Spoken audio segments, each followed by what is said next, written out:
Nüüd aga koduste sündmuste juurde. Kevadsuvise motokrossi hooaja avalöök Eestimaal tehti traditsiooni kohaselt Viljandi Holstre Nõmme krossirajal. Mulgikross on meie parim üritus ja juba hommikuste treeningute järel oli selge, et Viljandi motoklubi juhtiv tandem Tauno Tuula, Peeter Koval endale korraldusel mingit hinnaalandust ei teinud.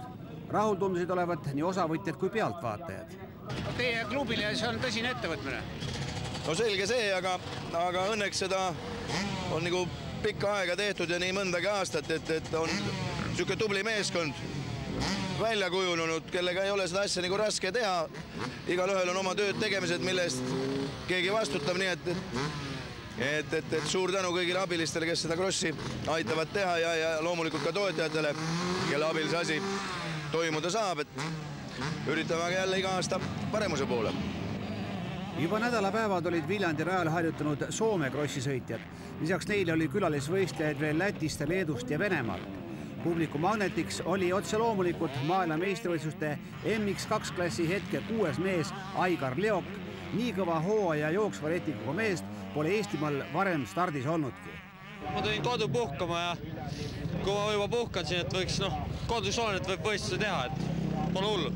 Mis sa selle mulgikrossi raja kohta ütled? Ei, rada on hea. Kõik tolmu pole kastetud, hea soones augus, pinnas on hea, kõik viimas peal.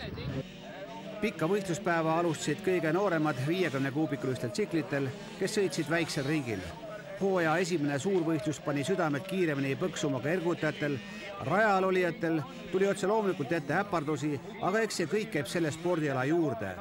Võidumees oli seekord Karl-Robert Pae, teise koha sai Rain Koh, avasõidus oli 3.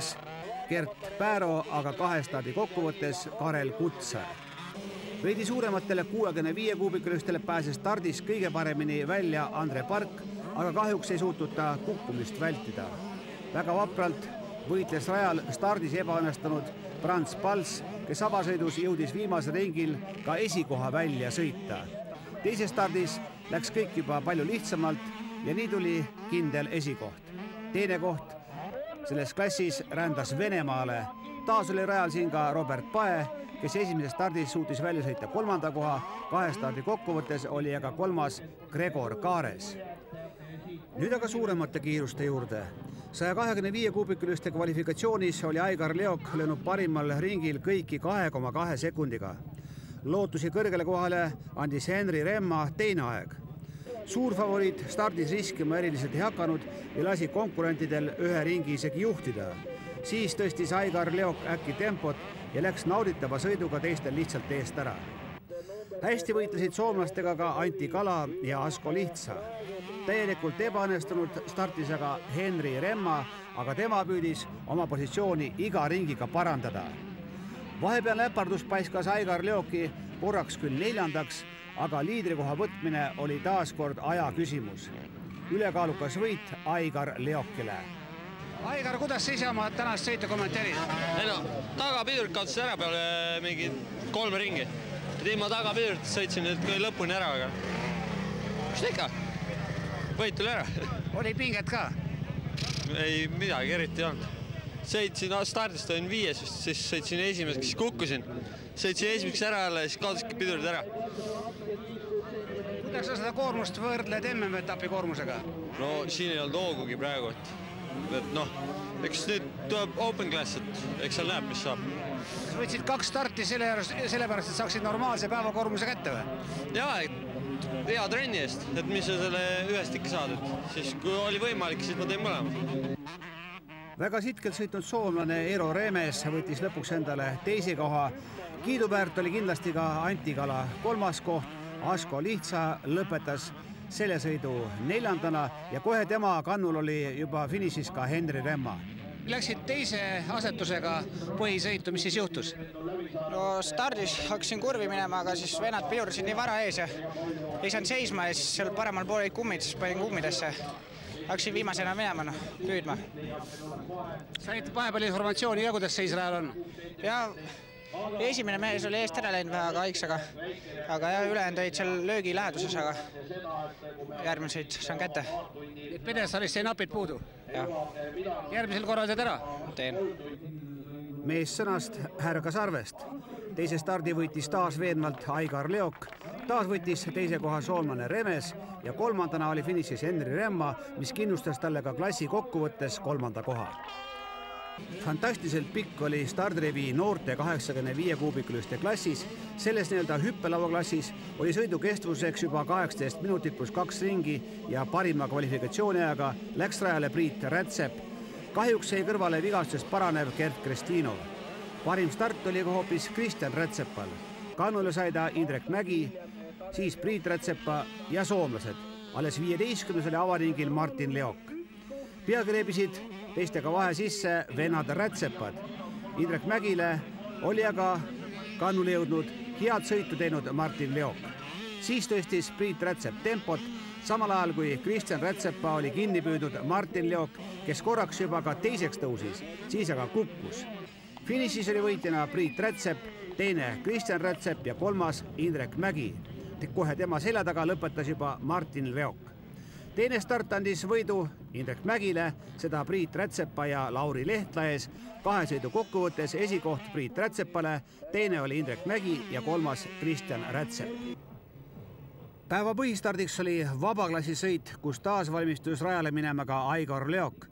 Tema selja taga ootas järge Soome meister Kent Asplund, samuti MM-etappidel karastunud mees. Kvalifikatsiooni järgi olid järgmised kohad lätlastel, leedulastel ja soomlastel, kas suudavad neile vastu saada Jaanus Koval, Urmas Põldmaa ja Toomas Triisa, kes veel stardi eel käis rada kontrollimas. Stardist pääses kõige paremini välja Asplund. Tema selja taha sättis end Aigar Leok. Esimese 6 sisse surusid need vapralt ka Jaanus Koval ja Toomas Triisa. Soomlasele Kent Asplundile oli võislemast tsiklist küll palju abi, aga klassivahe Aigar Leokiga hakkas peagi tunda andma.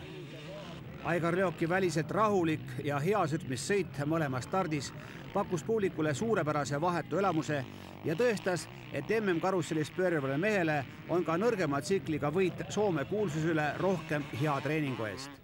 Mõlemal korral oli ülekaalukas võitja Aigar Leok. Nüüd said siis naha korralikult soojaks. Nüüd oli päris normaalne sõit, et see soomlane, see on ise ka maailmameistrivõistlev vend, et oli päris normaalne sõit. Kas alguses võtsidki asja rahulikumalt? Ja ma algul vaatasin, et mis sooned tal on ja et ajada natuke närvi ka ja lihtsalt vaadata sooni, mis ta teeb. Kas lõpus oli vaja pingutada ka, et vahe püsiks? Ei olnud, et seal kohe siis kui mööda sain, et tegin vahe sisse ära ja siis lihtsalt hoidsin. Kolmandad kohad rändasid Lätimaale ja Leetu kodupubliku ees, sõitis sitkelt Jaanus Koval, taas oli kiirust kogumas ka Toomas Triisa. Kodupubliku ees korralik sõit, mis sa ise ütled? Päris rahule ei saa jääda, aga jah, see aasta praegu trenni pole väga palju saanud teha ja lihtsalt ei jõudnud rohkem, kuigi vahepeal oli võimalus lätlane kukkus, aga jah, samas võib rahule jääda ikkagi. Mis sa need esimese otsa meeste kohta ütled? No nemad on omaette klassis kahekesi, et oli paari ringiga oli juba näha, et olid eest kadunud peaaegu pool ringi, et need on mehed, kes sõidavad teist sõitu ka. Kõige massilisem oli osavõtt harrastajate klassis, et rajal kõigile ruumi jätkuks tuli pidada koguni 2 poolfinaali, et siis teises sõidus 32 kiiremat omavahel arved klaariks teeksid. Selge tõestus motokrossi populaarsusest. Kvalifikatsioonis olid kiiremad ringasõitud Tambet, Kuresoo ja Kaido Leiten. Kui esimesest sõidust käed-jalad tuimad, pääses maksusele aga vastupidavus ja nii võttis võidu autokrossidel karastunud mees Allain Karuse.